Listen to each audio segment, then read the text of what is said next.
invitation of Baden-Württemberg. Thanks for having us here. And today's special format is part of a series of the Road to Election Night and Beyond, jointly organized by a number of foundations and institutions, all represented here today, and I will all introduce in due time. The series of events is scheduled to then culminate in a transatlantic conference on Inauguration Day, 20th of January 2021. Today's elections analysis will consist of 3 parts. We'll start out in alphabetical order with a round where you can share your transatlantic experiences in recent years.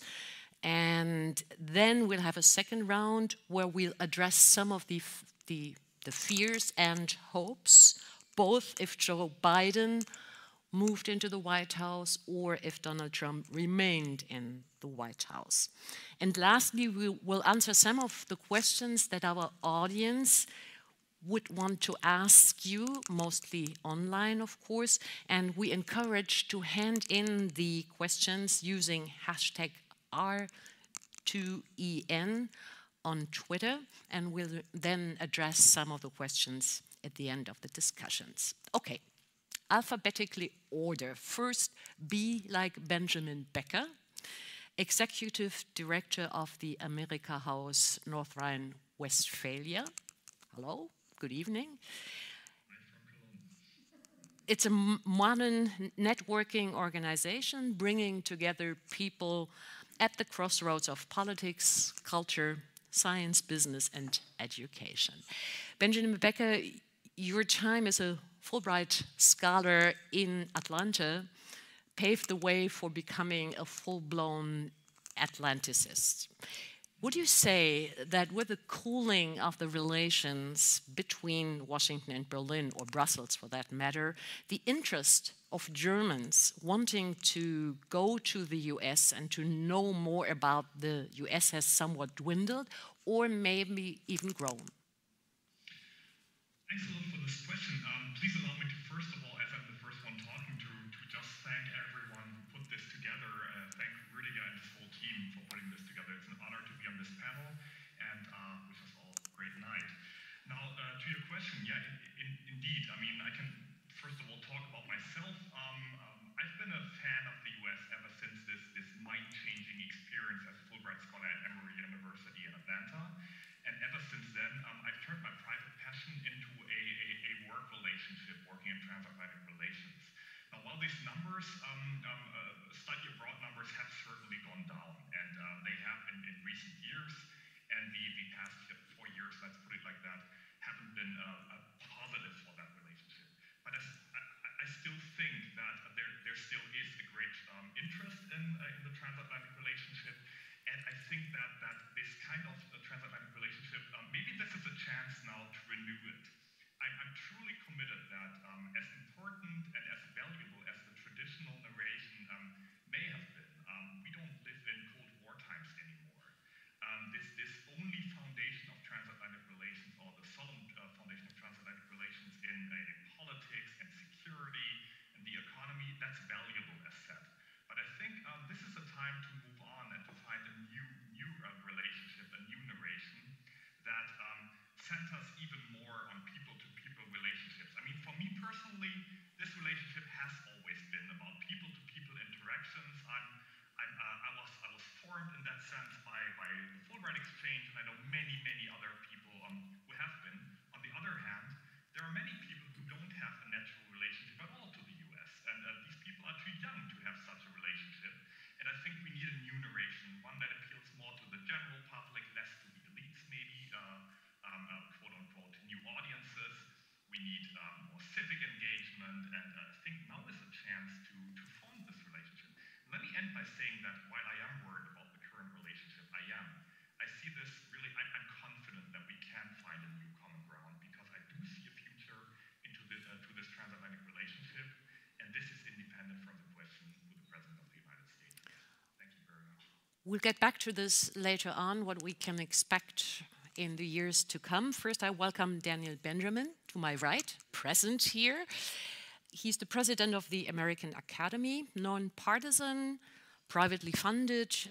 The mission of the Academy is bringing together people that are involved intellectually, culturally, politically, and to enhance the relationships between the US and Germany. You began your career as a journalist, I'm told. You were Germany's, the bureau chief of Wall Street Journal in Germany and the Germany correspondent of Time. From your personal experience, having lived both sides of the Atlantics, would you say that the Atlanticist as such is an endangered species, or would you agree with what we just heard from Benjamin Becker, that on the level people to people, the relations are still very much intact and alive and kicking? Well, I definitely agree that at the people-to-people level, the relationship is strong. Our economies are intertwined, our cultures are also intertwined, and the influences that course back and forth across the Atlantic are powerful. Our scholarly communities are closely linked. I think that at the policy level, the traditional Atlanticist is not so much an endangered species as a species in eclipse. And I think one of the big questions that will be answered with this election is whether that eclipse will come to an end. I can claim to know the policy community pretty well, and I would say that overwhelmingly there's a strong sense that the West, comprised at its heart by the Atlantic community, is more important than ever, and that there are so many issues that we as a global community face that cannot be solved without the West acting as one, and the US and Europe, and within Europe, Germany at its heart, that without that cooperation and coordination based on common interests and common values, we simply won't be able to deal with the major challenges of today. So I think that one of the really big questions is what's the future of this alliance, and that's something that I think is very, very important to members of the policy community on the American side. I hope it is as well on the German side. I believe it is. Thank you very much so far. And welcome to former Ambassador to Germany, US Ambassador to Germany, John B. Emerson. Hi. Chairman of the American Council on Germany, which introduces an American audience to economic, political, and social issues of common concern on either side of the Atlantic, with the help of a wide range of events and activities. Trump, of course, certainly is not America. There would have been good transatlantic moments even in the past 4 years. Could you share some of which with us? Well, sure. First of all, I want to thank you all very much for having me. It's so good to see so many friends on the panel here. 4 years ago, I was with you at the Baden-Württemberg representative office in Berlin, where we had, I think, probably 2,500 people anxiously awaiting the election returns. And I'd just like to say, if you would like me to give some insights in terms of whether the campaign is and what to pay attention to in terms of the early returns, I'm very steeped in that, would be happy to do that as well. You know, in terms of the transatlantic relationship and what may happen as a consequence of all this, it's, you know, we did a joint poll with Atlantic Brook about a year ago, and I've since seen some Pew studies as well. What's remarkable is that during a period of time when certainly the reputation of the United States has been, you know, in Germany has been declining substantially, I think in large part because of the current president and his approach and his behavior. The reputation of Germany in the United States is actually quite good. You know, there's no question that it's something like, you know, 85% approval rating, if you will, of Germany among American citizens. Germany is one of the most respected and admired countries in the world,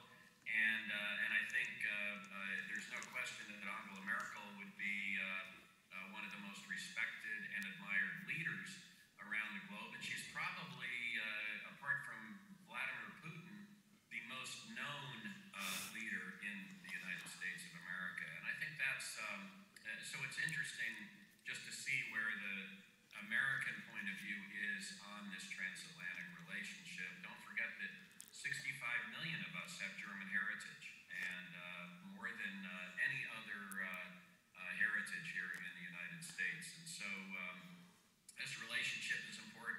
The transatlantic ties are important, and I would look forward to getting into what things that we can build on and the things that might change later on as we go through the panel discussion. On the other hand, last year's poll said that 85% of Germans considered the relationship with the US as negative or very negative. I mean, that's something you had to work against now. Well, there's no question about that. And on all between my wife and I, we were on 7 transatlantic boards. So we're working hard to try to do that. But I would remind everybody, 6 weeks after I arrived, we had Handicap back in 2013. And the perception of the United States of America wasn't all that great, in the wake of that. We had, before that, a few years before that, we had the Iraq War and Abu Ghraib, and the perception of the United States wasn't really good then as well. And before that, we had the whole disputes over the Pershing missiles being sighted in Berlin. Not in Berlin, I'm sorry, in Germany and in the former West Germany during the Cold War. And so consequently, we have had lots of ups and downs in our relationship, but fundamentally, particularly if we have a leadership in the United States that understands the importance and significance of that relationship, not only in terms of its heritage, but in terms of currently the many, many global challenges that we collectively face that we need to work on together, and the strength of our alliance being probably our most valuable resource in working on that, I think we can build it back. I'm very optimistic about that. Markus Faber is with us. Welcome to you, chairman of the Hanns Seidel Foundation, a political foundation close to the Christian Social Union, and an experienced EU parliamentarian, I should say that. On the pages of the Hanns Seidel Foundation, one can read in the section North America the following quote: "If the USA are not Europe's and Germany's most important partners, who is?" Now, I'd be interested in your experience, whether your counterparts in the US share that view. It could be somewhat easier for you, or could have been in past years, because naturally you'd have more contact with the Republicans than many other foundations, I would assume, given the political background of your foundation. So what would you say? Yeah, thank you very much for this introduction, which gives already a line which I have to follow, but sorry, that will not be my intention. Will not be my intention, honestly. Of course, me personally, coming from Augsburg, which was one of the centers of US troops till the late 90s, I grew up with the Americans as our friends and guaranteeing our freedom and our way of life. So that is a natural thing, and especially Bavaria, as we had special relations with the United States from the early beginning after World War II. And of course, representing Hanns Seidel Foundation, I have to quote Franz Josef Strauss as well, who had always special relations with the United States. And that is the fundament of our relations as Hanns Seidel Foundation. In our days, it's of course building bridges, bringing people together to do what Mr. Ischinger asked for. Whoever is in the White House, try to have a lot of people meeting each other, so we start on staff level, exchanges here with staff level in Berlin and all these kinds. Of course, we have good relations to the Republicans, but I remember quite well 4 years ago I was in May in the States, and one of those think tanks close to the Republicans told me, "Oh, we concentrate already on the midterms because the presidential elections are already lost." And so I went home. I have already had a clue of the crystal ball, and everything is clear, and nothing was clear at the end of the day. And that shows that it's not only a question who has relation to whom, but as well, is there a stable level of relations? And I think that we have to take care. But on the other hand, if you go on the Pacific side of the United States is not only DC. United States is the United States. It's a large country. If you are on the Pacific side, of course, speaking about transatlantic relations is not in the center of the expectations. So I was a lot with universities, especially in Seattle, for example, and they say, oh, our future is Pacific, our future is China, our future is Asia, and therefore we have to find answers as well. And that is the European challenge we are confronted with to give an answer on that. That would have been a problem with whoever would have been in the White House in the past 4 years. Yeah. Michael Hüter, member of the Board of Trustees of the Atlantikbrücke. Welcome to you as well. Hi, hi. Atlantikbrücke being another one of the outstanding promoters of transatlantic and German-American relations, which is a neat thing that we all hear. All these great, major, important transatlantic organizations and foundations. Sometimes Trump's words spoke louder than deeds, so to speak, in dealing with an array of trade conflicts in recent years. Would you say that from your perspective, from your point of view, that trade, EU trade with the US, is good despite the sanctions imposed and pending as well? Many thanks for this question, and let me start saying that also I'm very happy to be here and being part of this panel. For Atlantikbrücke, it's very important to be in this array, and it's an interesting day, and you asked concerning the trade relations or the impact of the Trump administration on trade relations, but let me just start with some personal impression. 4 years ago, on election day in this term, I was adjunct professor at Stanford University, and it was a very strange mood on election day. From the morning, from the beginning on, it was not quite clear what should be the outcome. Before, there was some hope, but then over the day, it faded away, and it was the first time for decades that the day after elections, the president of university has to give a speech to the students to say we welcome again and all our students from abroad, all our guests from abroad, and we will make clear that their stay here is secure and safe. I think it makes clear what changed 4 years ago. On the other hand, and that's related to trade, if you're looking back to the 4 years of economic policy from the Trump administration, in the trade pattern, there is not really a change. The deficit in the trade balance is still remarkable. It reduced only slightly. And this makes clear that in a world of globalization and a specialization pattern of production due to markets, you cannot change the surrounding if you impose some tariffs. If you're on the other side, you are working on tax reliefs, on tax reduction, and higher deficits in the public sector. So you ask for international money, you ask for capital from abroad, you have a higher surplus in capital accounts. So on the other side, you have to have in the outcome an ongoing stable deficit in the trade balance. And what we see in the figures now, German export is still very strong to the United States. This is what we learned, that the specialization of production makes clear there is not really a simple answer. If you impose a tariff of some German products or services, and as we all know, a lot of German companies, as BMW and so on, had very important production plants inside the United States, and from the United States, they organize export to the other markets around the world. So the impact is not so as it was expected, and all we see from the tax reform side, it changed in the year 2017, 2018, but now the effect is over, and the question is how to reshape public activity, state activity in the United States. It has something to do with the tax system, with the under-taxing, I would say, and on the other side, with the question of public expenditure for investment, for infrastructure, for housing, for education. There's still a remarkable lack, and this is also part of the, I think, of the background for the very difficult situation in some neighborhoods, in some states, in some regions. Still, we are discussing the flyover states. So the regional imbalance.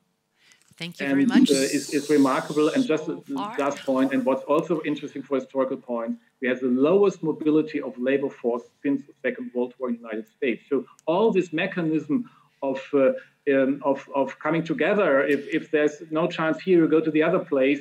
this is not more working in the same way as we have learned from the past. So this is a part of the story as you asked for trade and the overall situation in economic perspective.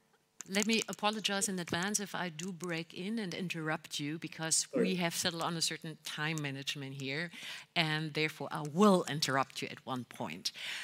Very warm welcome to Eckhard von Kleden, Chairman of the Aspen Institute Germany, partner of the Aspen Global Network, an important non-partisan platform for politicians and business alike to mingle and interact, including, of course, artists, athletes, scientists, and journalists, with a focus on empowering young Central European leaders, which is quite important. You were a politician before you joined Daimler-Benz in 2013 as Vice President External Affairs, responsible for external relations. That is to say, have the sanctions and the repeated threat of the Trump administration to impose even higher tariffs, more sanctions, for example, on cars, been somehow balanced by the fact that taxes went down for business?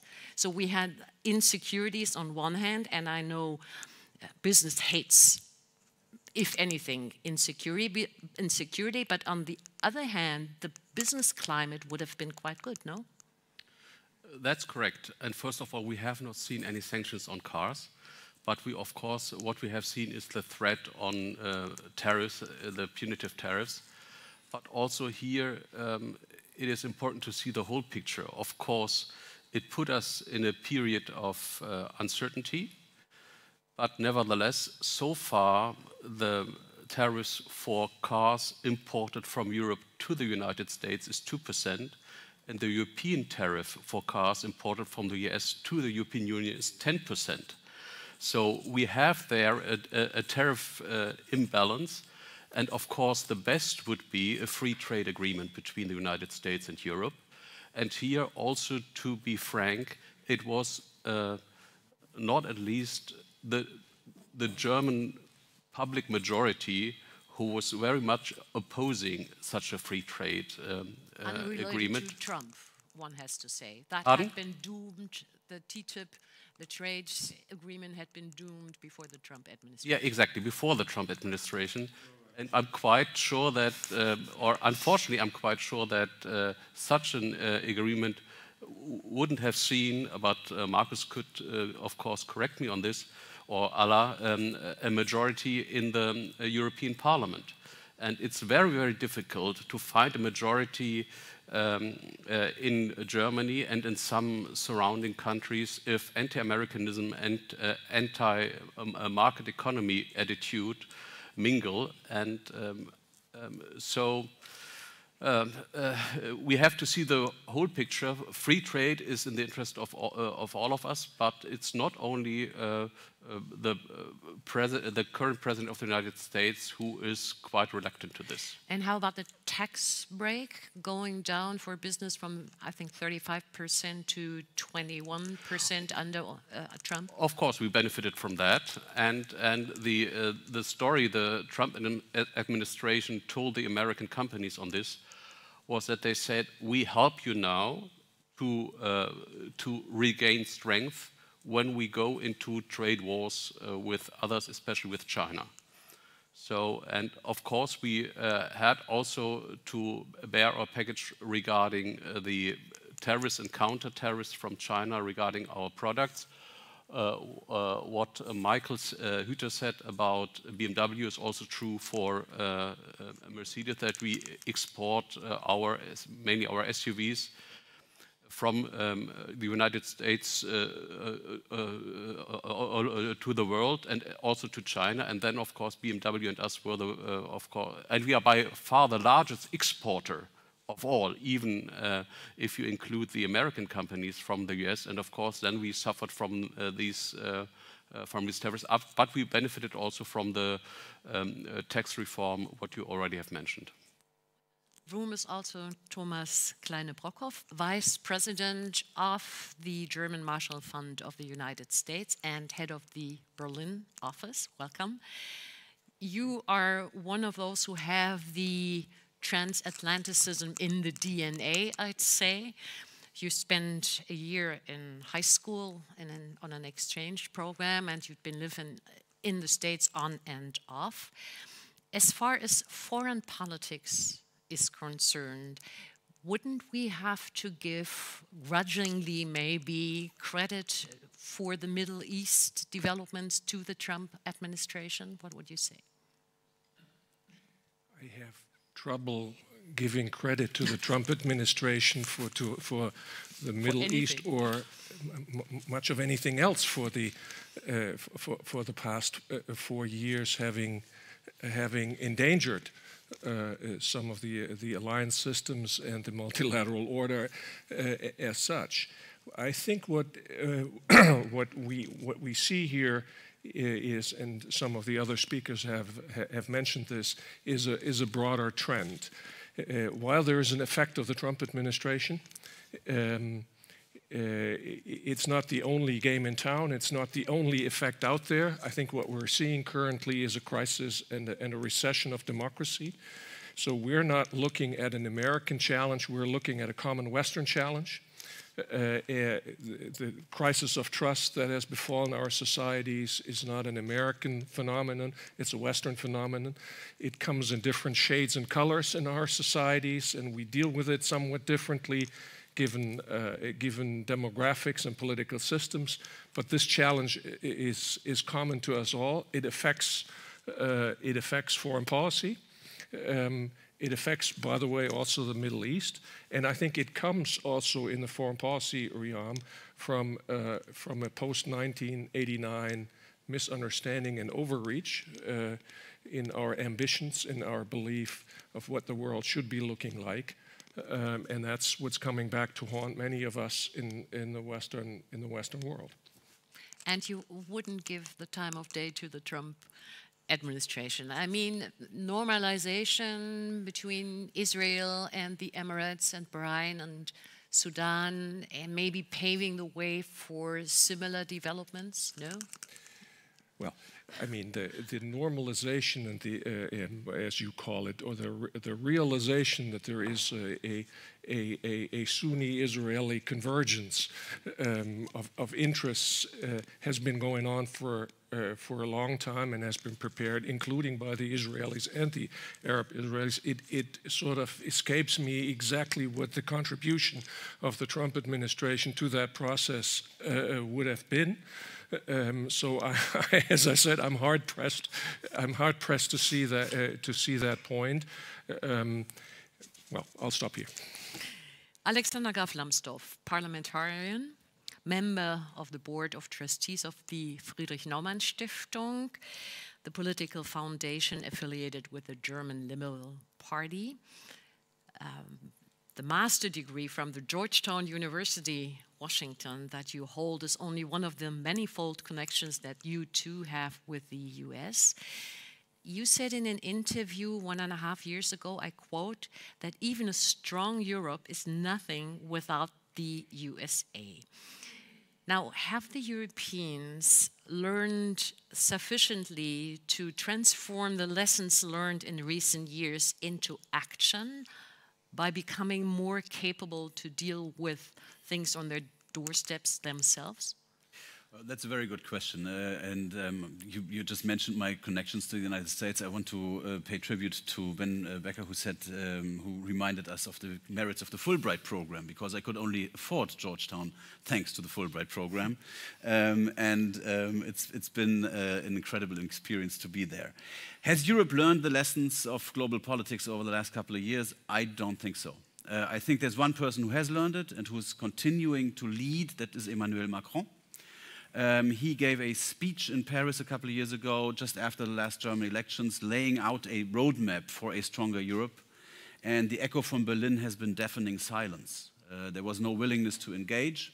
One doesn't have to agree with everything somebody like the French president says, because of course he's also the representative of a nation with national interests. But at least one has to engage and to develop the European Union. And I think we've been lacking on that. And so the United States may be looking to Europe and asking themselves, who's going to be our partner for the next years, because our German chancellor is going to step down. We've heard how much respect she enjoys in the United States, and I think that's merited. But after the September of 2021, Emmanuel Macron will be the leading political figure in Europe, and he faces a very tough election in 2022. So has Europe learned the lessons of China's rise, of the global challenges on our doorstep and beyond? I think we still have a long way to go. And you wouldn't be prepared to give some credit to Donald Trump and his administration as far as foreign politics is concerned? I mean, you could at least say he has not started a war, which you can't say for all his predecessors. I usually agree on everything that Thomas says. But. On the Middle East, I think the Trump administration has been courageous. Most presidents have ventured into the Middle East only in their second term because it's such a difficult area and the risk of failure is so incredibly high. They've done it in their first term. And yes, there has been some movement. There has been some rapprochement, and I think the American administration has been instrumental, particularly Jared Kushner. One doesn't have to like every detail. I mean, moving the embassy to Jerusalem, is that a good thing or not? You know, recognizing Israeli sovereignty over the Golan, is that a good thing or not? But there are things that I think they have moved. The other thing they have done is they have pressured Europe into taking seriously security concerns, and particularly the 2% concerning our defense expenditure. Democratic administrations have done that in the past. Perhaps they've been too polite. Trump has been blunt. It has worked better than in the past. I want to welcome another parliamentarian in our midst, Metin Hakhverdi from the Social Democrats. And he's also a member of the Global Atlanticist Network of the Friedrich Ebert Foundation, the biggest and oldest political foundation affiliated with the Social Democrats. Now, I would assume that the connections of the FES in the United States would be rather close with the Democrats.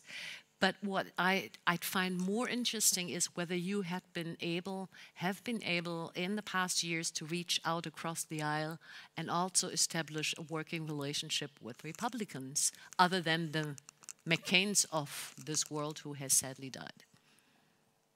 Yeah, well, it's an interesting question. What is what does it mean to be Republican today? So, just formal members of Congress that are regarded members of the Republican Party, but they are very different. They are parties within the parties, as we all know. So there are things that are going on in Congress as well in a very dynamic stage. Concerning our situation today is this what will an election result? What would that make with Congress in the future? And I think that's also a question that is dealt with today with the outcome of this election. But as far as the connections that you worked with in the recent years, they were still functioning on the people-to-people level, on the worker in the political sphere level. It worked. If not on the highest echelons. You have to differentiate. If you have old school transatlanticists on the Republican side, it is basically they apologize for the president and then turned around and voted for him. But tell him, but don't mind his language, but what he does, and then the debate goes on. But if you see, let's say, freshman congressmen from the Republican side that got voted in the last midterm election, those guys are different. I would not consider them Republican as I understood Republican, because they've gone all through this procedure of starting with the Tea Party movement, and then through their primaries and through this polarization to the first 2 years of this presidency, and then you get what you get in that class, in that freshman class of 2018. And it's difficult to think of that those two groups are members of the same party, and it's super difficult to talk about a relationship between anybody and the Republican Party and the Republican Congress. It's super difficult. And if you invite those guys for discussions, workshops, events in your US office, what happens? Do they accept? Are they interested? Do they come? Most do. Some don't. Some don't. Some don't because being from Germany, so it's even German heritage. 65%, as I understood, Ambassador Emerson. I have a slight feeling that not all of them, 65 million, not 65%. Well, still 65 million. My slight feeling is not every one of them is a voter of the Democratic Party. That's just a belief, especially in the Midwest. But still very polite people, as we all know, most Americans. In this case, they make exceptions about being polite. Some of them, few of them. But it's very difficult. If it's getting political, it's super difficult. If it's on private terms, we all have our experience with it. It's very nice with Americans, mostly. But it is super difficult because they know that the president is a problem for a lot of people outside their country. I'd like to extend a warm welcome as well to Frank Sportolari. He is or has been president of the American Chamber of Commerce in Germany since 2018. Hello. Hi there. Another organization that is promoting German-American relations, concentrating on economic relations.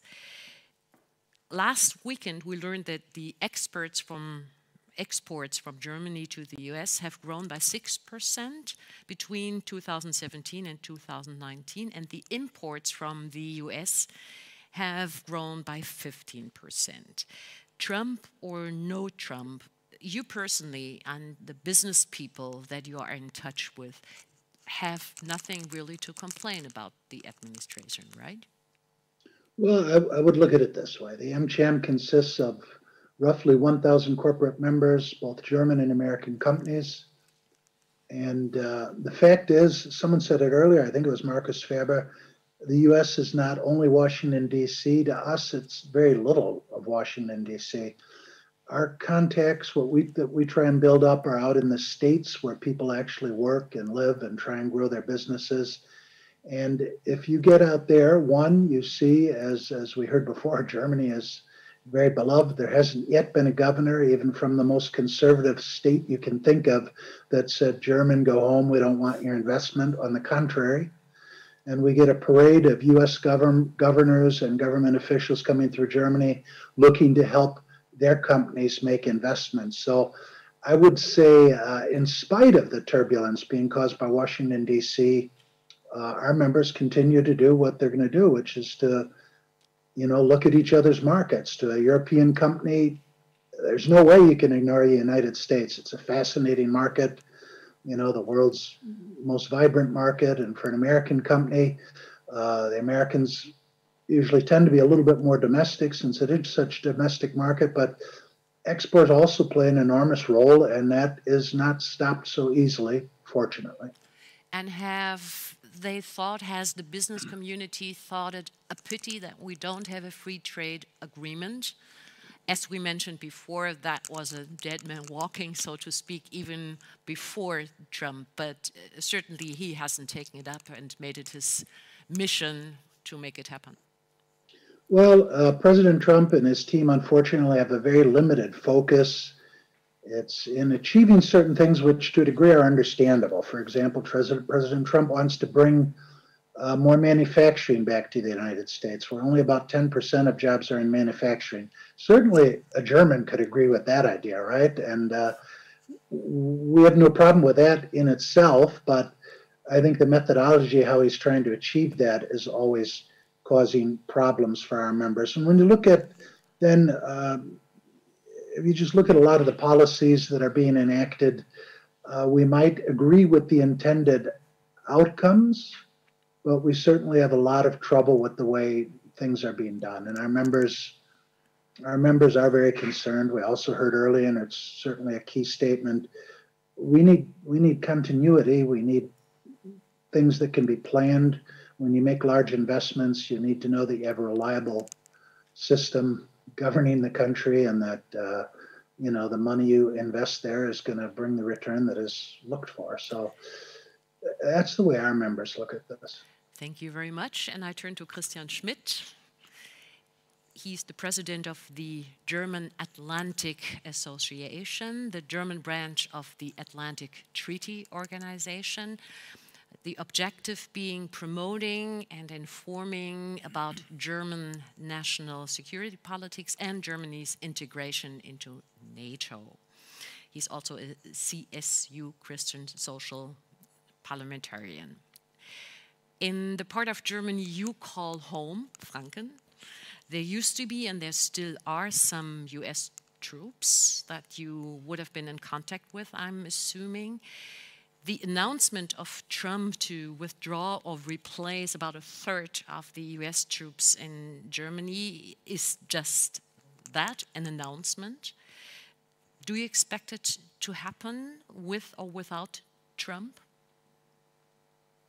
Thank you. Why do you put these questions, these complicated questions to the beginning? I think this cannot be answered. Yes, I see that, like has been said already, that the idea of European German contribution to the NATO and to security is not an idea of Donald Trump. It was Barack Obama at the Wales Summit of NATO in 2014, where we just started to react after the shock of the Crimea usurpation of the Russian Federation, that there's a need of strengthening the capabilities. And just to refer to it, I just got from the Konrad Adenauer Foundation a report which I have written 40 years ago as a younger man, after our exchange program with the Konrad Adenauer Foundation and American Jewish Committee.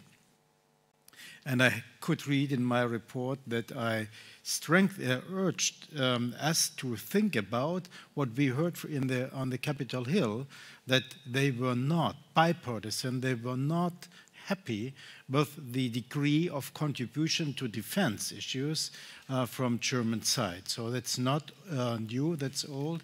What's new is that the decision of Donald Trump now seems not to be driven by a lot of reflection about our capabilities and the NATO as a whole. And what we got was just a kind of offer to Mr. Putin or others, or all who can feel themselves concerned, that this is an offer without any reimbursement. So I hope, I cannot give an answer, but I hope that another administration would come back to it. They will not come back to some good old times where we Europeans and Germans are sitting and saying, okay, somehow the Americans, they are up to now keeping our strategic reassurance that we just wait and see and they won't change. They will, as we have indeed not a European answer, which is a comprehensive understanding how we should define security issues in a time of multipolarity. So this is what I have to state, and I hope that not only Macron but some others will give the answer. By the way, my third fellow, Henry Kissinger, is sometimes people are saying he would have said, what is the phone number to call about European foreign policy? He says that he never has said this, but he is starting now to think this is a very good question to pose. Where has been in the last years, before Trump, the possibility or the exchange of offering security issues, defining we should come back to it or we should invent it? It's just a question of alphabetic order that we welcome the two women of our panel at the end of this first round. And I'll start with Dr. Ellen Überscher. Welcome. Co-president of the Heinrich Böll Foundation, close to the Greens. It's an international network concentrating on issues such as ecology, democracy, gender equality, and human rights. Would you say that those are the very subjects that may have suffered the biggest blows and setbacks in the last 4 years? I wouldn't say suffer. That would be far too less what happened after 2016, because we saw this what you said, this violence or this violating of rights that were fought for in the 60s, 70s, and 80s, and women were proud, and black people were proud of the rights they gained.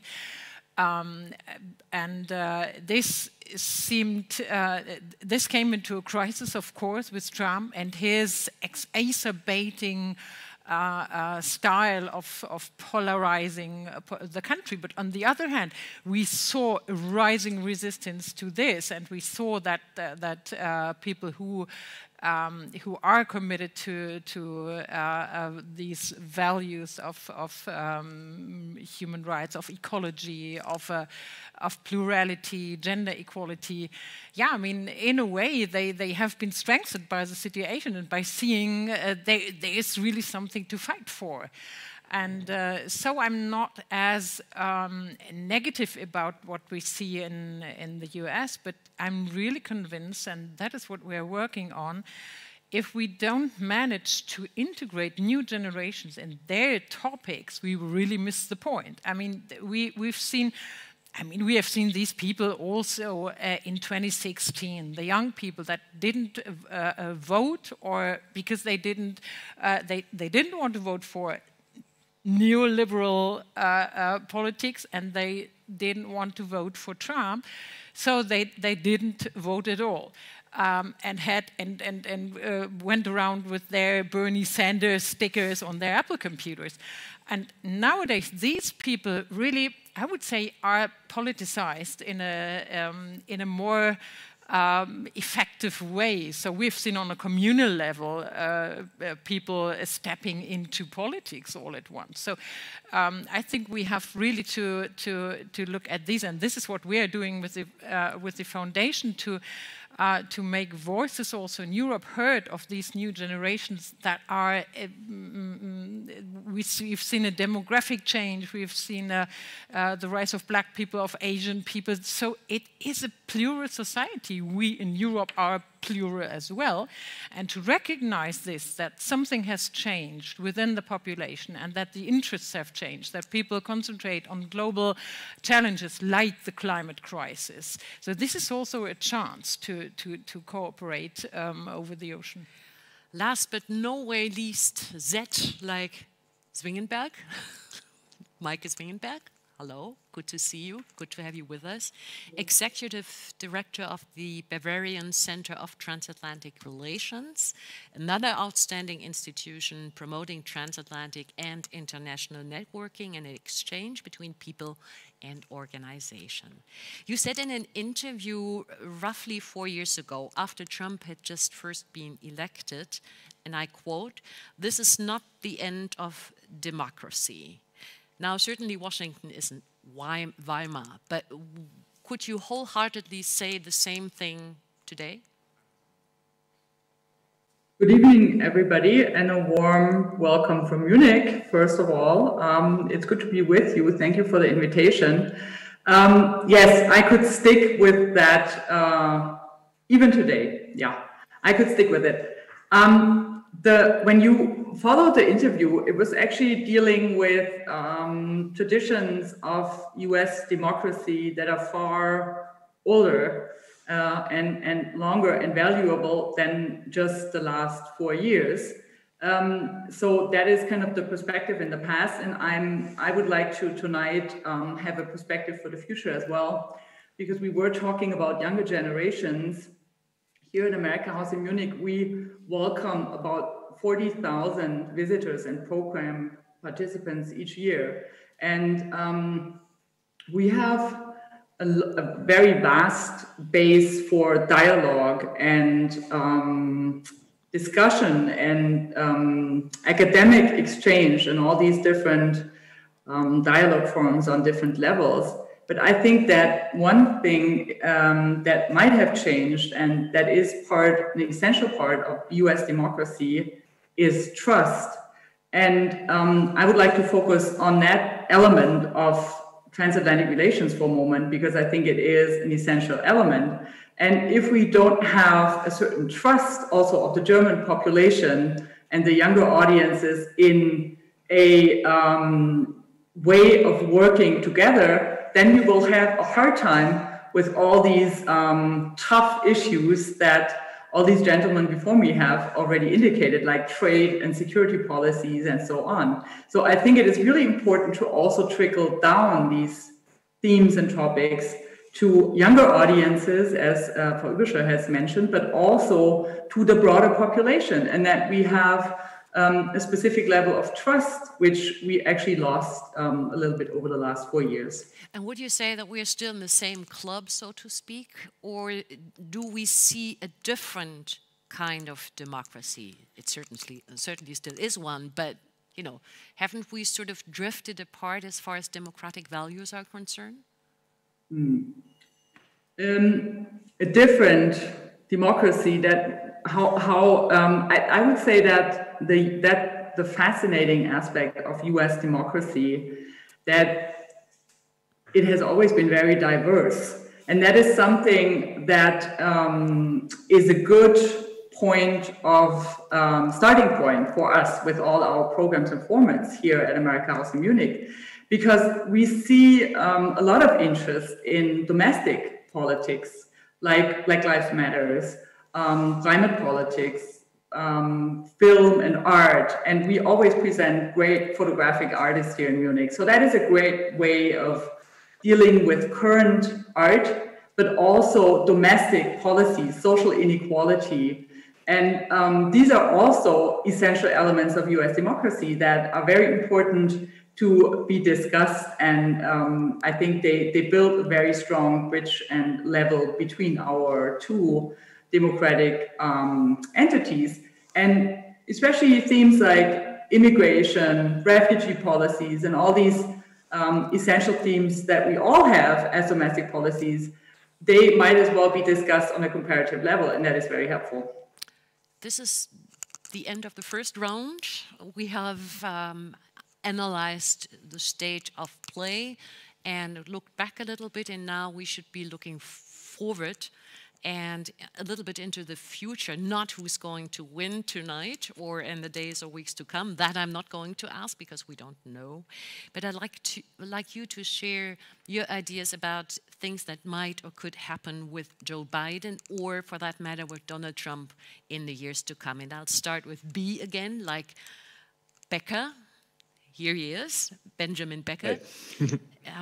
We've already mentioned that the years of the Obama administration weren't, strictly speaking, honeymoon years in the transatlantic relations either, but we cannot expect the new administration, if it were Biden, to undo what has been happening in recent years, and we may not even want it. But picking up on what Maike Zwingenberg just said, is the main issue here to rebuild trust?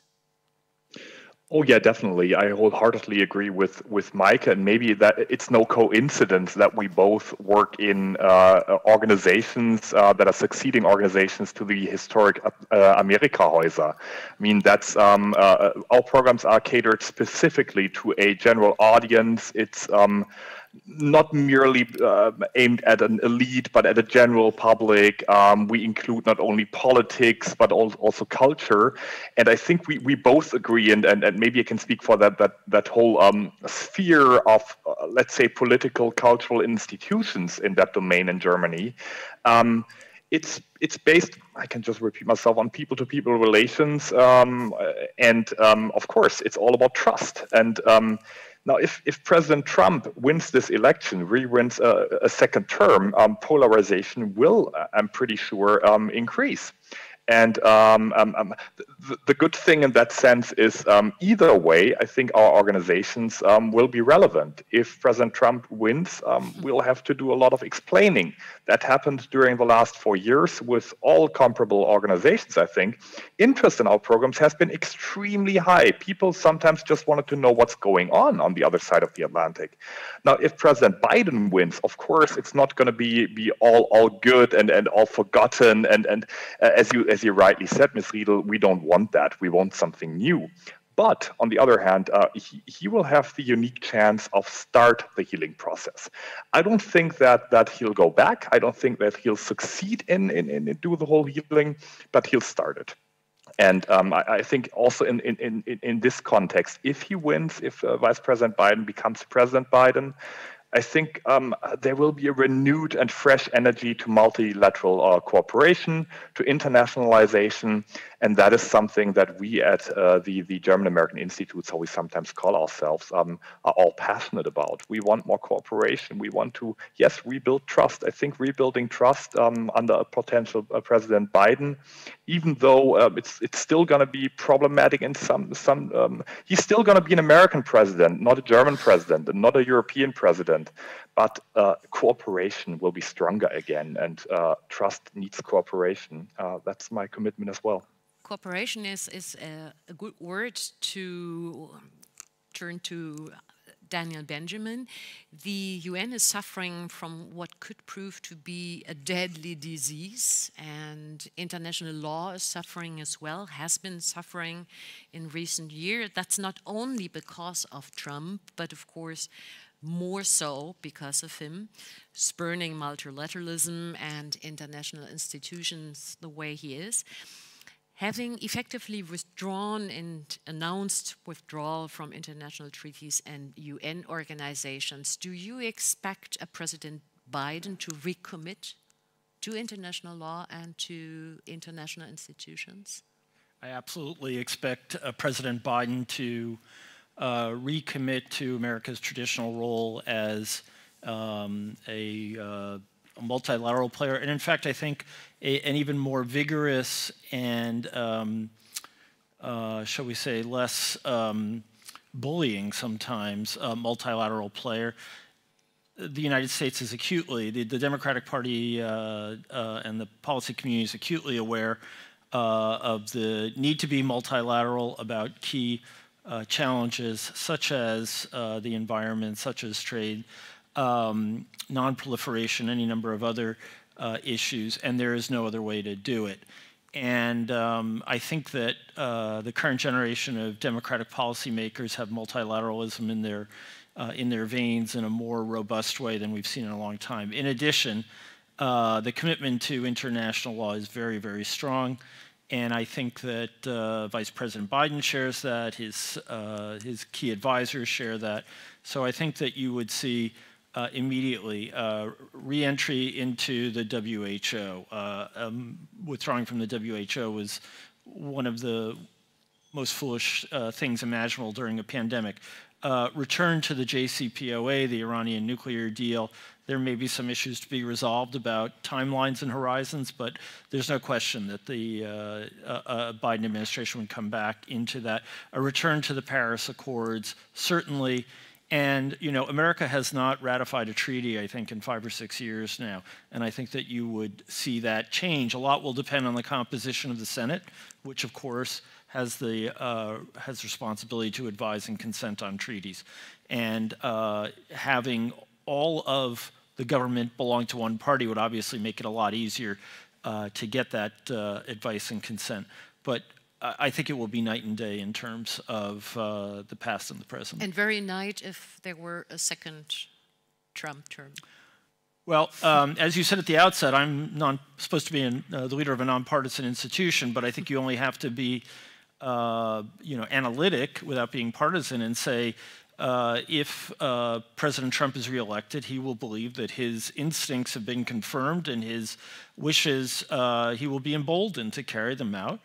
I don't discount the possibility he will try to withdraw from NATO, and I don't discount the possibility that we will never see another arms control treaty.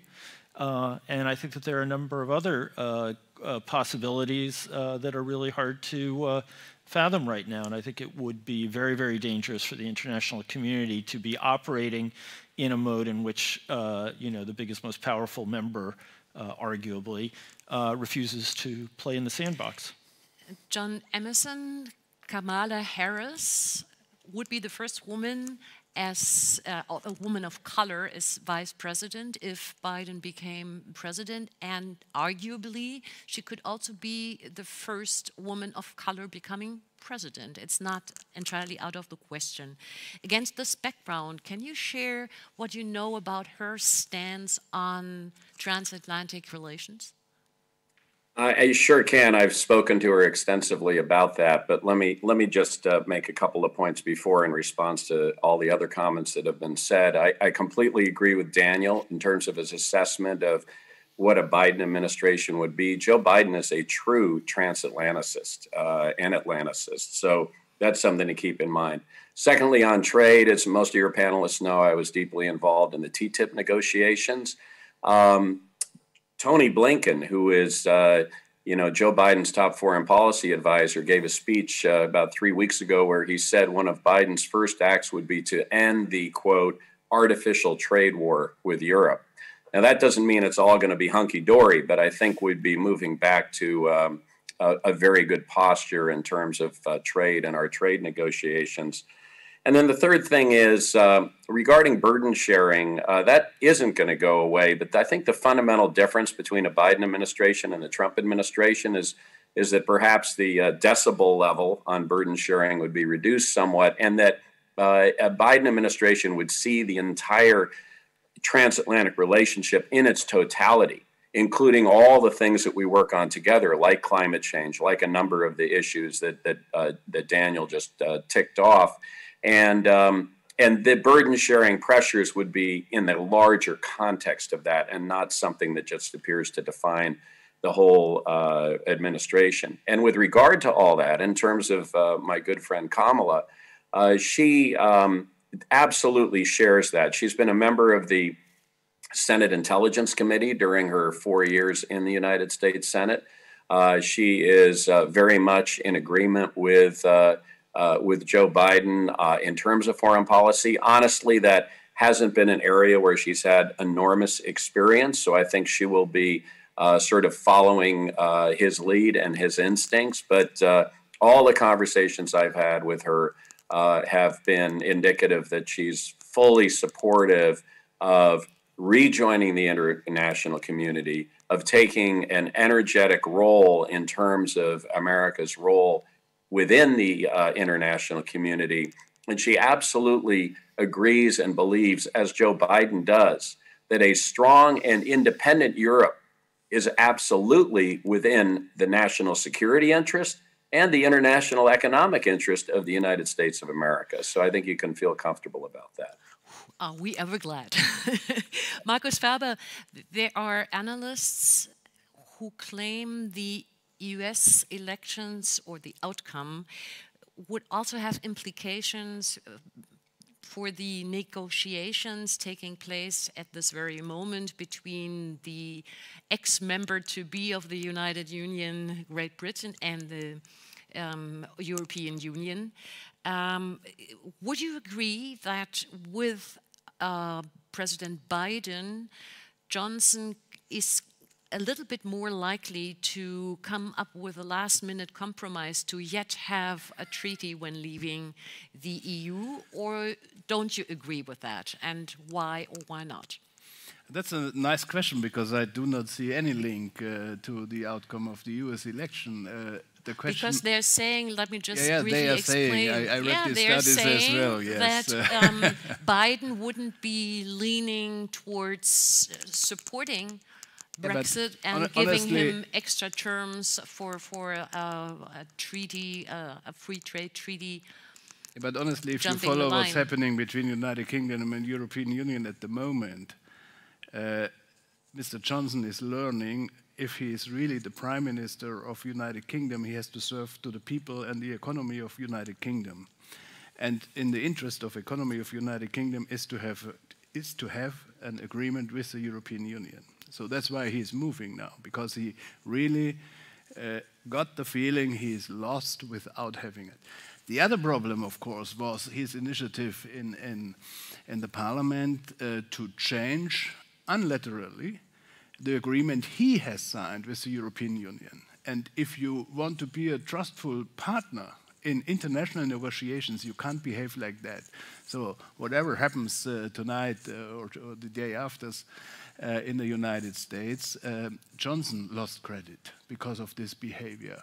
And that makes him not a serious partner for further negotiations if he is not finding the way back. So therefore, of course, one can say that is now the testing period for other agreements, but honestly, the economy in the United Kingdom has clearly decided we want to be a strong partner with a strong agreement with the European Union.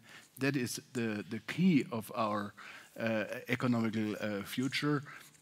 And that is the card we have to play. And then we will see what's going to happen, because United Kingdom will have the same discussion as we in Europe had with the TTIP discussions. Because the Trump administration will not say, wow, we accept that you belong still a little bit to Europe and you have European standards. The Trump administration will say, you have to follow US legislation, US consumer protection, US food FDA proposals and all this stuff. And then, of course, he is hurting the relations to the European Union, because we can't give access to those products to our markets. So whatever happens tonight, I think Johnson has to be very prudent to follow, to find an agreement with the European Union. But it could prove to be in the best interest for Johnson if Biden is saying you don't get any extra points here jumping the line when it comes to a trade agreement, and that in turn could pressure him to come to terms with the European Union, because there's not a free trade agreement with the US on the horizon. I'm not so pessimistic. Even in the years under Trump now, we had on the administrative level wonderful cooperation, even on OECD level on digital taxation. All this negotiation continues, but everyone told me, we have to be careful when it comes to the level of the White House. So let's do as much as possible before reaching the White House. And then we will organize it. And I think if you follow that, I don't see this challenge. On the other hand, I think the truth is, if there's a strong agreement between United Kingdom and European Union, this could be the bridge then for a narrowed down agreement with the United States, not such a enlarged, high sophisticated, whatever agreement, but concentrating on important issues. Standardization is a very important issue. I speak about industry, not about food sector. And if we find a common ground on that, I think there is a good chance, even with the Trump administration in the next 4 years, to find agreements. Michael Hüter, we've already pointed out that the US remains the most important export market for German business. And China overtook, I think, the last quarter for the first time. But anyway, it's still important. The tensions over issues such as Nord Stream 2 and the possible involvement of a Chinese company close to the Chinese state, Huawei, in building the 5G infrastructure, they will remain. They will stay on the table as they were, the sanctions thereof, that were bipartisan endeavor. I think that's a very important point. We should not be naive. As you said, it's bipartisan project, the Nord Stream 2, the Huawei project. And we should also not forget that the trouble with WTO and the nomination for new judges for the appellate body started under the Obama administration.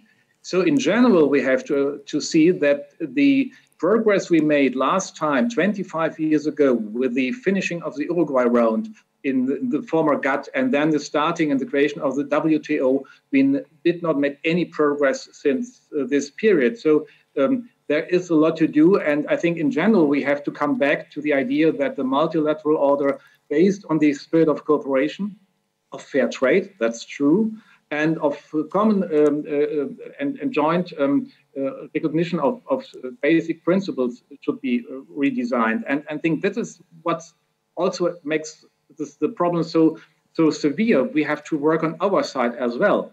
It's a discussion we had with our friends on the other side of the transatlantic, but we have also discussion here.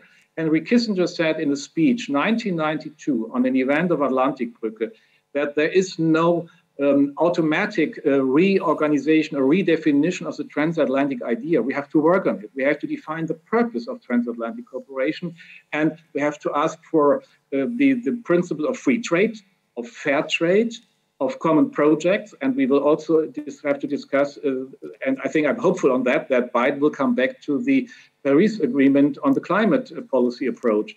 So I think there's a lot to do, but not only on the other side of the transatlantic, but also here, because if Germany wants to be a strong partner, we have to do this together with our European partners on this global scene. And this is still an open battle and not quite clear what should be the outcome. But this is a new struggle of system conflict between US, China, and between the European Union. And this is a setting of a great power competition as a background for trade policy and multilateral order redesign. Eckart von Kleden, Joe Biden has stated that he would raise business taxes, not to the level that they had been on before Trump. I think it's not going to be 35, he's saying, but 28% business tax. And he also wants to raise taxes for the very rich 2% of the US citizens. Would you say that's just fair and makes sense, or that it is detrimental given that we have a corona pandemic and that it would then hamper growth?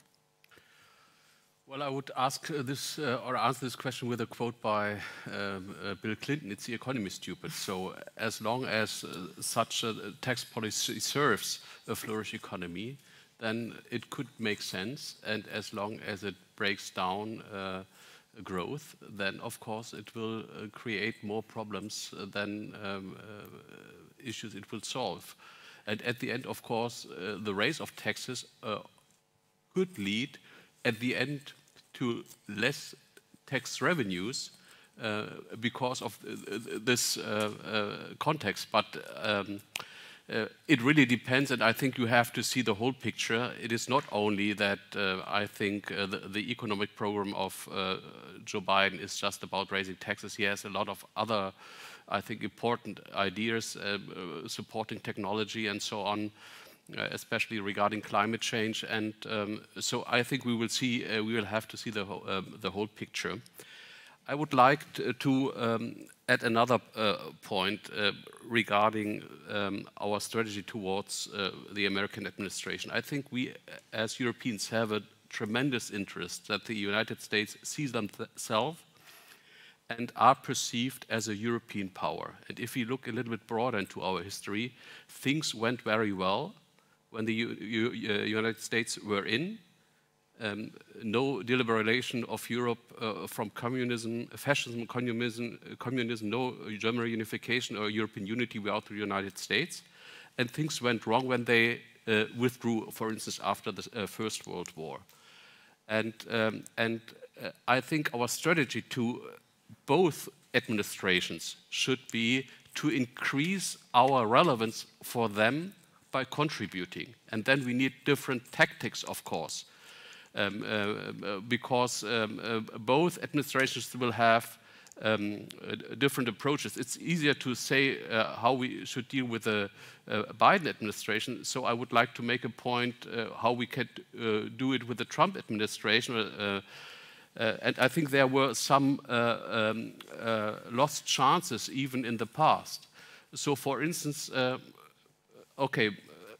I think sometimes when we do agree with the analysis of or did agree with the analysis of Trump, especially in bipartisan cases, and did not share his consequences, we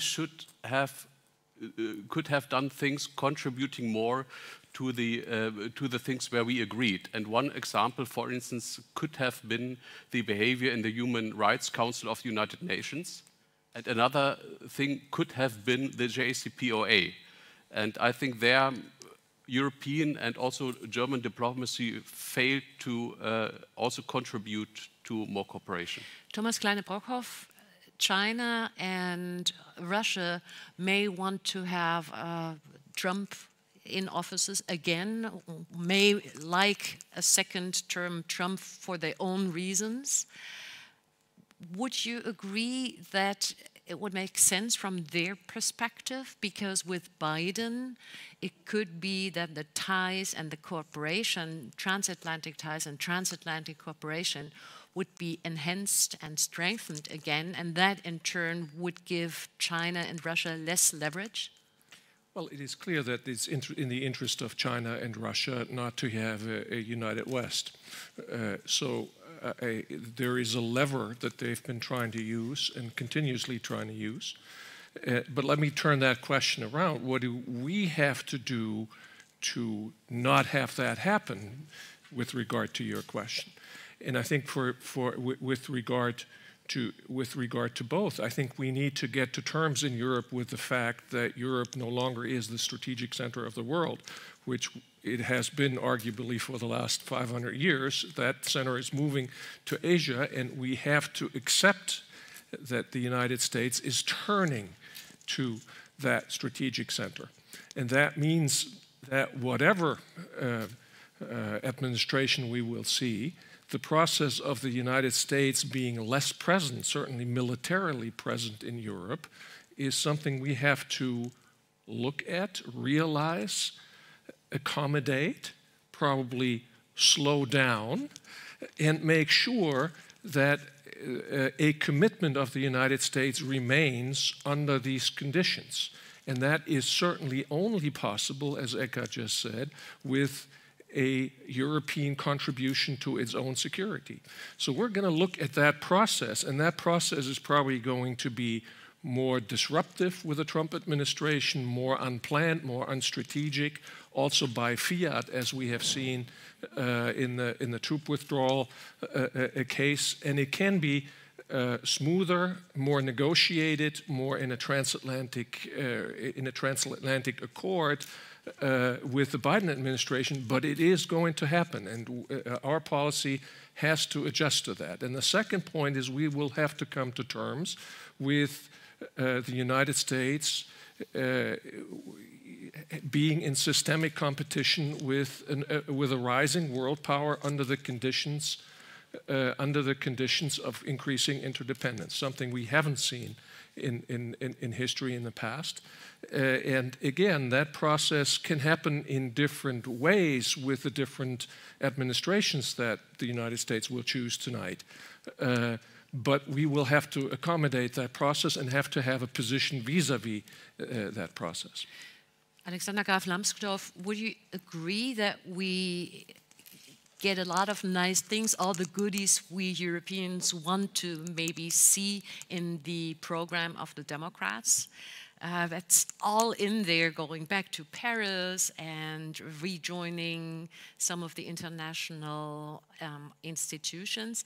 But would you agree, as has been said before, that it's basically the wording, it's basically style, but overall the substance in many areas will not be that extremely different? No. You don't. That's good. My answer is very blunt, because I think if we look at transatlantic relations in a generational perspective, many of us here have followed this development over decades now. I mean, I remember the Pershing debate. The younger generation started looking at the United States, with the Iraq War. And with Handygate, as was mentioned earlier by John, and all these things that were very unpleasant. And then the Trump administration came around. So, younger people in their 20s and 30s in Europe have an image of the United States that is completely different from the one that we have. And the one thing I think that can change that is for a President Biden to travel to Paris and solemnly declare the re-entry of the United States into the Paris Agreement, to talk to Emmanuel Macron as the de facto political leader of the European Union after Angela Merkel leaves, and make a point where he links the democratic base, large parts of the democratic base, to the young generation of Europeans. That would be a symbol that has substance, but it's also something that's emotionally important. And so it's about emotion and substance. Having said all that, some issues will remain. True. Some conflicts will, continue to be relevant. The 2% on the Bundeswehr, on the armed forces, China, Nord Stream 2, yes. But the democratic platform, the democratic candidates know that alliances make America stronger. And that is something that the current office holder has not understood. And he's acted accordingly. A democratic administration, I think, would act differently, and it would make a big difference. Metin Hakhverdi, if Trump were re-elected, and I think we have to face the fact that may still happen, if he were re-elected, would we see, according to your point of view, a Trump unleashed? That is to say, he'd feel, as we have heard earlier, reconfirmed for his ways, for his policies and politics and conduct and all of that? Or could he maybe even become more moderate because he wouldn't have to listen to the ultra-conservatives amongst his followers because he didn't need to be re-elected? Just let me make 3 points before answering the questions, actually. Because I disagree I think in fundamental observations about the situation as it is now. I don't expect with all respect to our American friends, I don't expect a super big change internationally by a Biden administration. Maybe for different reasons I don't expect that. My reasons are, as I analyze the situation in the United States and the polarized population, it will take, when you are not a populist and when your main goal is not to just ruin the country, ruin the population, and just separate it. If you have some sort of a positive agenda, it will take a lot of patience to bring those people, at least in the suburbia of Pittsburgh, back together. Okay, let's put it in terms of having a re-election perspective of a President Joe Biden. So, and I think that will take us to a point where we have to have a lot of patience toward this new Democratic administration. That this administration is not able to deliver on the day of, at the end of January next year, and to deliver all of those issues we just mentioned. It will be a problem for them as well. So we have to take, I hope Mr. Biden will get elected. I'm expecting that, as probably most people expect it.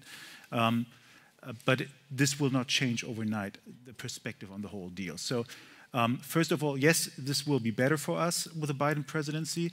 Yes, there will be a change, but it will take some time because on the home front, it will be still super polarized in that population. And the second term, Trump.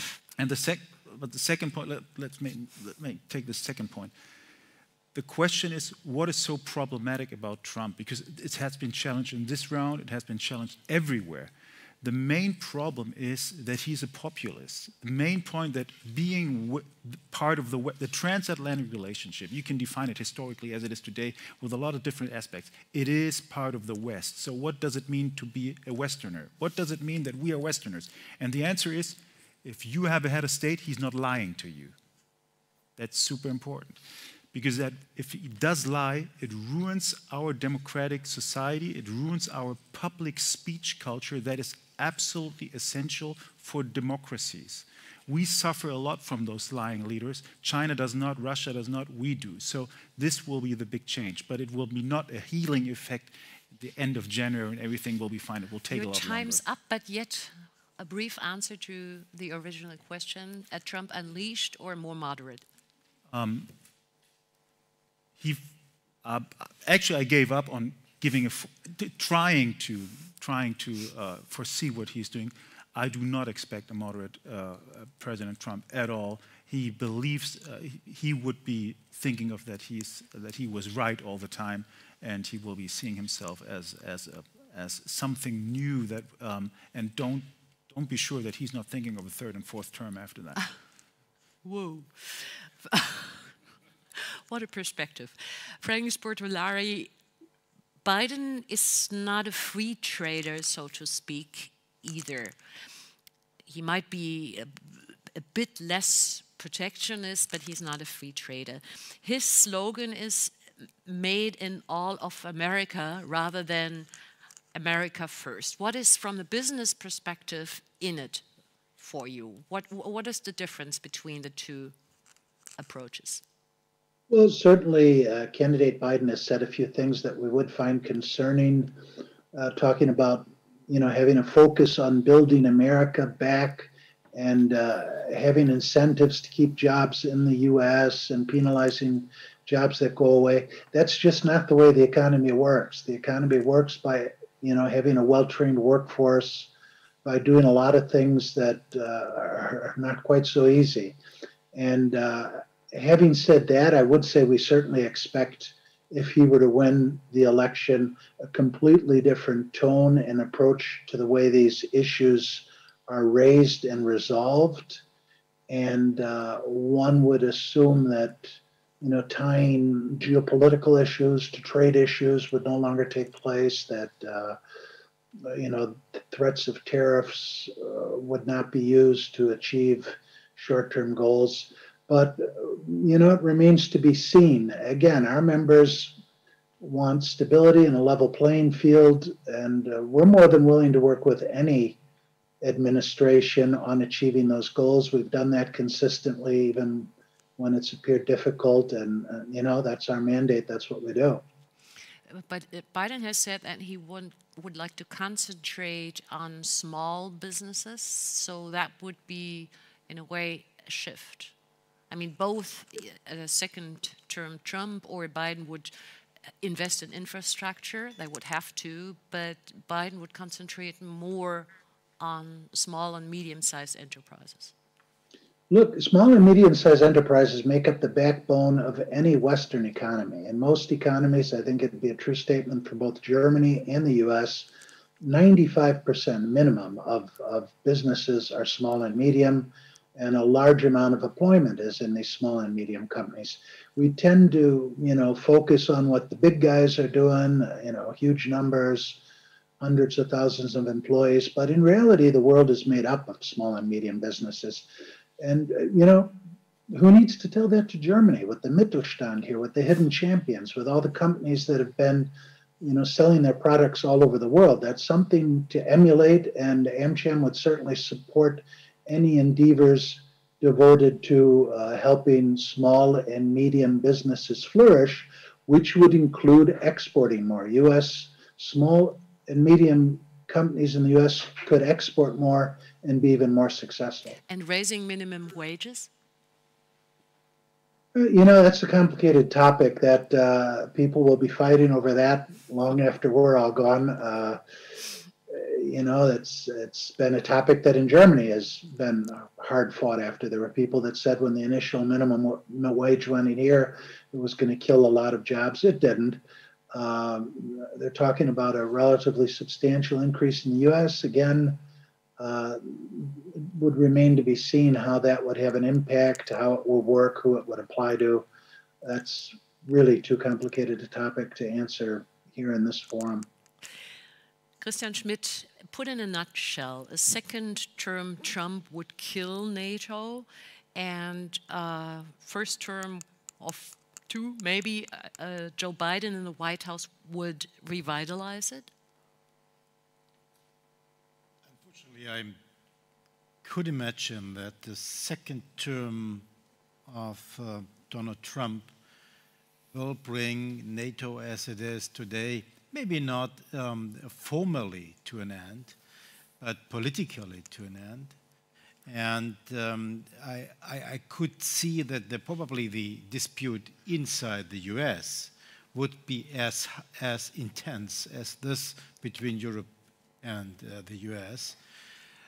But it would bring us, I do not hope it, I don't expect, probably I would expect better times in this sense, but only in the sense for Joe Biden's administration.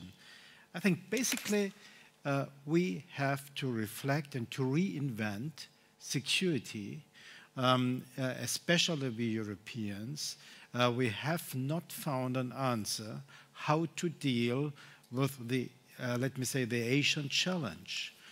We heard about the pivot towards Asia, but this is just following the development of the global situation. And we Europeans are in a very, very complicated situation. We do not talk to ourselves about this. We think this is far beyond, like Goethe said, wenn Fernen in der Türkei hinten die Völker aufeinander schlagen. But we do not see that this is our business. And basically, I would expect that this normally protectionist Democrats, that Joe Biden, who has presented TTIP, would not come again, but TPP, which was an attempt to get a step of the American influence in Asia around China. I think this should be a bipartisan approach in security and economy.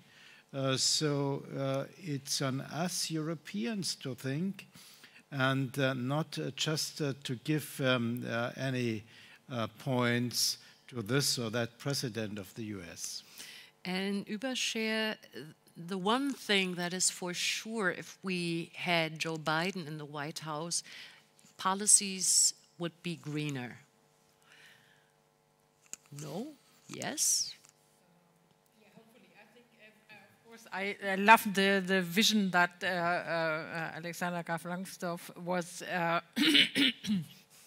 was giving to combine to, I don't know, Macron or who else, perhaps the Green German Chancellor, but let's put that aside. No, it was just a joke. Murmur, murmur. And of course, let's see. I think that as Europe has shifted and has committed such a lot to to greening the economy and with a Green Deal and to make this happen and to try to gain technological leadership towards sustainable technologies and so on. There is a vast area of offerings of cooperation we could give towards the United States. But this also relates to a possible second Trump era, because we have to see who is there to cooperate and to go on with ecology and with climate change. We see actors on state levels, we see economic actors who are interested in technologies and in coping with climate crisis. So I think this is a field that has prospects towards a more towards real sustainable relationships. And I see that also referring to smaller enterprises and medium enterprises. Startups are developing on both sides of the Atlantic that try to link digitalization to sustainability. This is another chance that could develop and that could even develop under more difficult conditions, but that could even develop under a second Trump era. But of course, if Trump wins, resilience will be at the core of our politics, because then we have to see who's there in the world to go on, and because climate change will not wait until we cope the democracy problem within the US and until the second term or so is over. The challenge will get bigger and bigger if we don't act and find alliances all over the world in a global sense. Meike Zwingenberg, we probably will not wake up tomorrow morning and have a new president, or the old one re-elected. If it's a very close run, and that's what people are most afraid of, I guess, do you think this has the potential to really create some sort of civil war in the US, as some analysts have hinted? Well, I actually fear that there might be some incidents, and we have seen that during the day and the days before the election day today, there might be some incidents of aggression, especially from Republican voters, I would say, as far as we know so far. And if that occurs, then of course that will again enrage people, of course. I just hope that the media is not going to take too much of that or make too much of that, so that peace is secured. And I still hope for police forces to keep that peace at the election sites. But we will see, actually, because there has been a lot of unrest, and that is also something I think we should focus on that might change with President Biden, that these issues of police brutality and so on will probably be refocused also on the local levels, of course. So yes, I think there should be some fear that things will happen that shouldn't actually go along with an election day in the United States. But hopefully that's not going to occur. Isn't it of great concern that we even discuss such an option? Actually, I think that we should focus more on what the people that are up on Biden's list of possible choices for the administration and so on, how these figures, how these new voices, different people, young women can also help to mediate and to enrich a dialogue that needs to be there. What is going on the streets, I actually not able to say, because when you think about Wisconsin and other states, there has been so much going on that we'll see. Okay, thank you very much so far. Good comments, good answers. Thank you very much. And we now get to some questions. In the background, some people were quite busy and handed me a few questions, and I think we can feed them into the round, some of them at least. There's a question for Frank Spotolari. I read it out for you.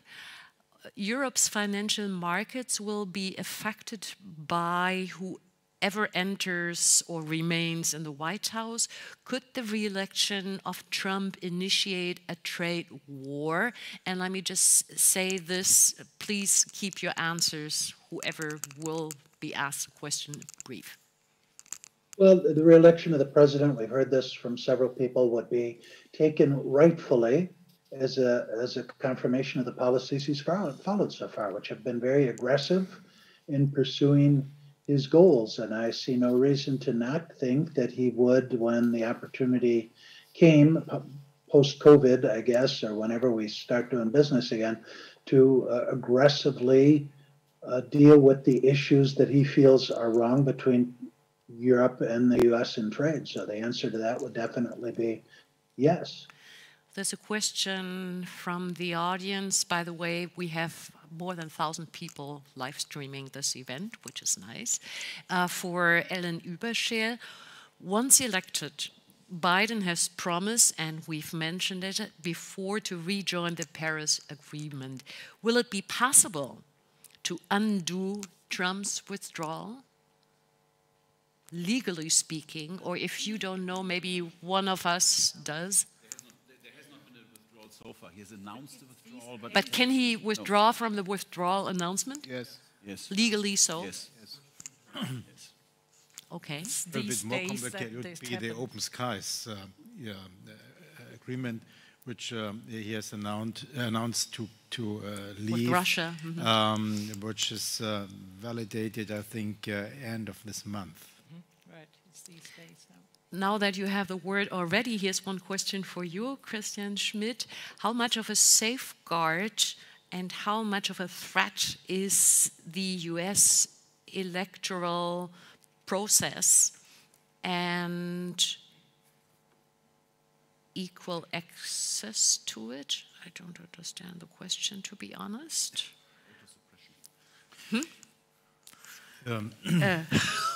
Let me answer about what I would have perceived. I think basically, I want to go back to Tocqueville and democracy in America. But I think we should be a little bit more humble in Europe and in Germany about the electoral system. It's complicated. We learned 20 years ago in Orange County that there are old IBM machines used, which you can see in Germany just in the Deutsches Museum, and that this brings the Supreme Court to decide, okay, nevertheless, beyond the reservations and information and the expression and the reservations of Ms. Zwingenberger, I see that basically democracy works in the US. Strange sometimes, but we should a little bit more learn about the structure of the US society. A lot of people are very astonished about the electoral results and that could there anybody just going voting for Donald Trump? Yes, they can. And they are living not only in the Middle West.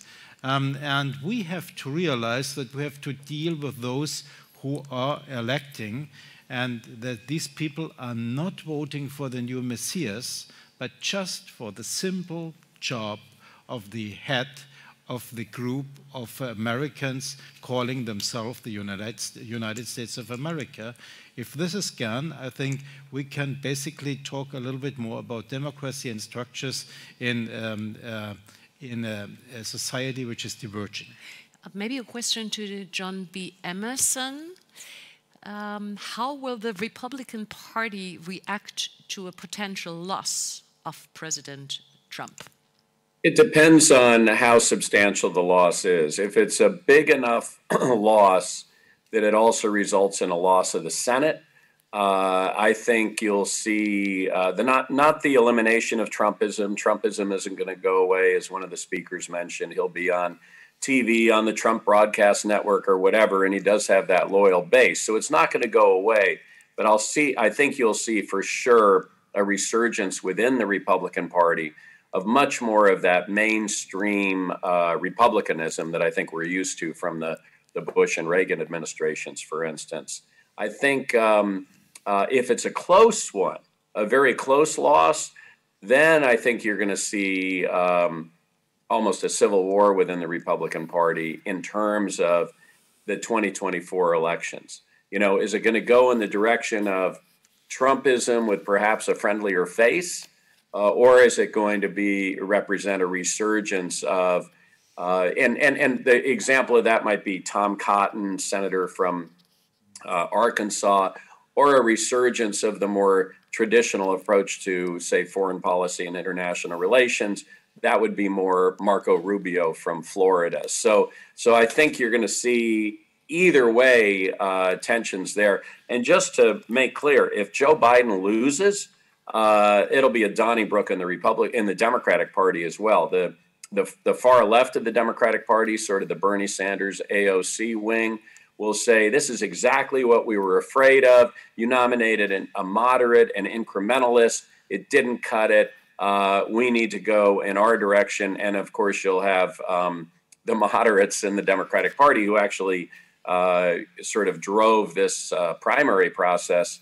Disagreeing with that, obviously. But I think you'll see also a kind of a civil war within the Democratic Party if Joe Biden loses. But the answer to the question really is, how bad is the Trump loss if he loses? And does it affect the Senate? Since all of you were quite generous with the time budget allocated, we just have time for one more question, and that goes to Daniel Benjamin. What would an Iran deal 2.0 look like under President Biden? It would look almost exactly like the Iran deal 1.0 in the near term. the immediate goal will be to re-enter the JCPOA and to get Iran to meet its obligations under that deal, because it has been crossing the line increasingly because of the U.S. Pulling out. The big question is what happens thereafter. So the attack on the JCPOA has always been it's about nuclear issues, not about subversion in the region and any number of other issues. And then the question will really be what kind of level of trust could be established between an American administration and Tehran to actually address other issues. And that is an enormous question. And one of the things that has to happen in the interim is a new leadership coming to power in Iran. The supreme leader is very old. We'd have to see what happens. I don't anticipate anything happening before that. Given the expertise we have in the room and in the net as well, it's a pity that we have to stop right here. We're running out of time. I thank you all very, very much for your input. It's been an interesting, I don't know, 2 hours, 1.5 hours. I lost track of time. Thank you very much to all, and we'll stop the live stream right here. Bye-bye.